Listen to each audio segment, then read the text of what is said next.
Hello everyone, welcome back. तो जिन जिन का भी सिलेक्शन हुआ है एसबीआई पीओ और आईबीपीएस पीओ के बैच में, उन सभी को कॉन्ग्रेचुलेशंस। बिकॉज इसी टाइम पे लाइक एक साल पहले आप सोच रहे थे कि सिलेक्शन होगा कि नहीं होगा, डाउट में थे और फाइनली आपका लिस्ट में नाम है। So congratulations to all of you. इस वीडियो में रहने वाला है कि सिलेक्शन के बाद ज्वाइनिंग तक क्या क्या प्रोसेस रहता है, मेडिकल कैसे होना है और डीवी कैसे होगा, और अगर सेम सर्कल है तो क्या करना है, डिफरेंट सर्कल है तो कैसे डॉक्यूमेंटेशन वगैरह चेंज होगा। तो चलिए स्टार्ट करते हैं। तो फॉर्म फिलअप करने के टाइम पे जो भी आपने मेल आईडी दिया था उस पर थोड़ा एक्टिव रहेगा, बिकॉज जितना भी इंटीमेशन है एलएचओ से वो सब आपको उसी मेल पे आएगा कि आपका डीवी कब होगा, मेडिकल कब होगा और कैसे कैसे डॉक्यूमेंटेशन आपको करना है वहाँ पे। तो अगर आपका होम सर्कल है तब तो ठीक है, बट अगर डिफरेंट सर्कल है, लेट से आप राजस्थान से हो और आपको मिला है अमरावती सर्कल, तो आपको मेडिकल और डीवी के लिए अलग से जाना पड़ेगा 2 बार। तो आप उनसे एक बार रिक्वेस्ट कर दीजिएगा मेल के थ्रू कि हमारा सो एंड सो रीज़न है, अगर रीज़न जेन्युइन है तो वो एक्सेप्ट भी कर लेते हैं कि आप राजस्थान में ही जो सर्कल नियरेस्ट सेंटर्स हैं, मेडिकल सेंटर्स, वहीं पे आपका मेडिकल करवा दें वो। तो मेडिकल में क्या रहता है कि सबसे बड़ी चीज़ आपको रिम्बर्समेंट इसका नहीं मिलेगा, और जो उसका पैकेज है वो 7 to ऑलमोस्ट 12,000 तक भी जाता है। वो सर्कल टू सर्कल डिफर करता है। तो मेडिकल में आपको 3 सेंटर्स बताए जाएंगे, और जो भी आपका नियरेस्ट पड़ेगा वहाँ पे चले जाइएगा। सुबह 8-9 बजे के करीब में जाना होगा खाली पेट। सबसे पहले आपका अल्ट्रासाउंड ही करेंगे वो, और एक नॉर्मल रूटीन चेकअप होता है, तो उसमें आपको बहुत घबराने की ज़रूरत नहीं है।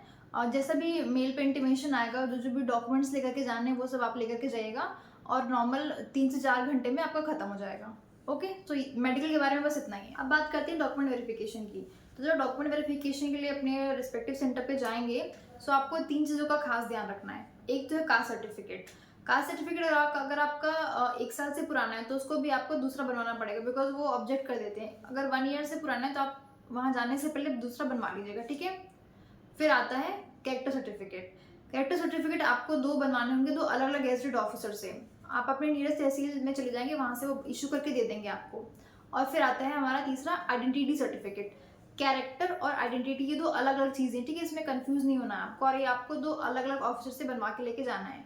तो कैरेक्टर, कास्ट और आइडेंटिटी, ये 3 डॉक्यूमेंट्स आपको लेके जाने हैं, उन डॉक्यूमेंट्स के अलावा जो आपको मेल के थ्रू एलएचओ भेजेगा।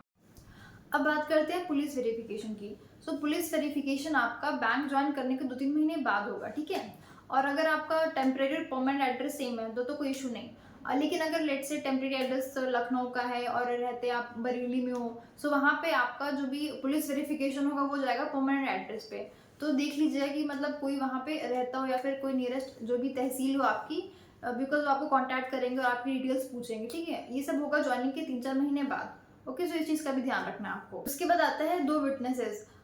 ये कोई भी आपका नेबर हो सकता है और या कोई फैमिली फ्रेंड है, बट वो ब्लड रिलेटिव नहीं होना चाहिए।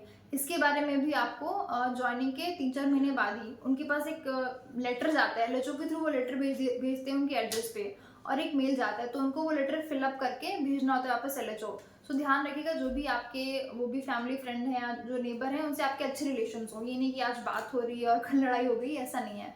बिकॉज उनसे वो कांटेक्ट करेंगे एलएचओ और पूछेगा कि वो आपको जानते हैं कि नहीं जानते हैं, आपका नेचर कैसा है, कैरेक्टर कैसा है, सब चीज़ें उनको फिल करके लिख करके सबमिट करना होगा एलएचओ में, ठीक है। अब सबसे इंपॉर्टेंट चीज़ आती है बॉन्ड। अगर आपका होम सर्कल है तो जो भी आपका स्टैम्प ड्यूटी उस स्टेट में लग रहा है, जो भी एप्लीकेबल है उस हिसाब से आप बनवा लीजिएगा। बट अगर आपका डिफरेंट सर्कल है, लेट्स से मैं अपना एग्जांपल देती हूँ, मेरा होम सर्कल है बैंगलोर और मैं हूँ यूपी से, तो उस टाइम मेरी ज्वाइनिंग के टाइम पे लखनऊ में जो स्टैम्प ड्यूटी थी वो थी 100 रुपीज़, बट बैंगलोर में थी 200। तो मैंने लखनऊ में बनवा तो लिया था, बट यहाँ पे आके मुझे दोबारा स्टैम्प ड्यूटी 200 रुपीज़ देनी पड़ी थी। तो एक बार जब आप डॉक्यूमेंट वेरिफिकेशन कराने जाएंगे तो उनसे कंफर्म कर लीजिएगा एलएचओ में कि वो जो भी उस टाइम की एप्लीकेबल स्टैम्प ड्यूटी है वो ठीक है, या फिर आपको दूसरा बनाना पड़ेगा अगर आप दूसरे सर्कल में जा रहे हो। उस केस में ये चीज़ है।